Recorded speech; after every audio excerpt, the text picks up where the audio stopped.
চট্টগ্রাম শহর বর্ষার তাণ্ডবত প্রতিবার ডুবে যাইত। জলবদ্ধতার কারণে নাভিশ্বাস হইত নগরবাসীর। কিন্তু এবার ছবি পাল্টাই, মাত্র কয়েক মাসের মধ্যে মেয়র ডাক্তার শাহাদাত হোসেন অনেক পরিবর্তন ঘটাই যা আগে কেউ গলিত না পারে।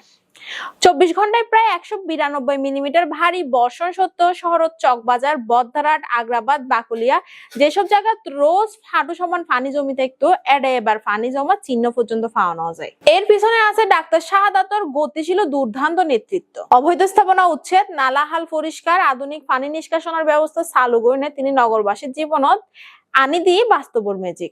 বদ্ধরাট মোড়ত অবৈধ মার্কেটের ভাঙি ফেলা, হালেগিন পরিষ্কার করণ, এসব ছোট কিন্তু গুরুত্বপূর্ণ পদক্ষেপ জলবদ্ধতা দূর করছে সম্পূর্ণভাবে। চট্টগ্রামের এই ম্যাজিক আধুনিক পরিবর্তন, যা শুধু প্রশাসনিক সফলতা নয়, একখান যুগান্তকারী পরিবর্তনের প্রতীক। তা যে ব্যাকুরণ নজরত আসছে। নগরবাসীর মুখত হাসি ফুটাইবার এক জাদুকরী কর্মকাণ্ড সত্যি প্রমাণ করছে সঠিক পরিকল্পনা নেতৃত্ব তাহলে অসম্ভব হইতে কিছু নাই। সিটি কর্পোরেশনের কর্মকর্তাসকল দাবি করছে এবার বর্ষার মৌসুম আইবার আগত নিয়ে হাল খনন আর নালা পরিষ্কারের হাত শুরু করছে সিটি কর্পোরেশন। বর্ষা শুরুর আগে অধিকাংশ হাল ও নালা নর্দমা পরিষ্কার করা হয়, এই কারণে ভারী বর্ষা তো পানি নৌড়ের।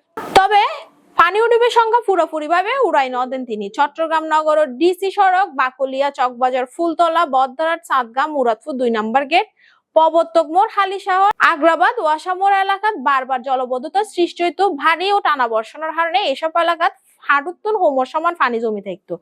বৃষ্টি থামিলেও ঘন্টার পর ঘন্টা আটকে থাকতো এই পানি। এই লাইনে স্থানীয় বাসিন্দা সকলের বোধ দুর্ভোগ বহন করতো। তবে গভীর নিম্নচাপের কারণে গত কয়েকদিন ধরে টানা বৃষ্টি হইলেও এসব এলাকার জলবদ্ধতা হইবার কোনো খবর আজ পর্যন্ত পাওয়া যায়। এবার চাক্তার খাল খনন করই, হালের ভিতরে তাহা বাদ অপসারণ করই। হাল প্রবাহর কারণে পানি প্রবাহ বাধাগ্রস্ত নয়, তাহলে জলবদ্ধতা নাই। প্রতি বছর চকবাজারের বোধ বসত বাড়ি পানি ডুবে যায়, কিন্তু সেসব ঘরত পানি ন ঢুকে বলে জানাই স্থানীয় বাসিন্দা সকল।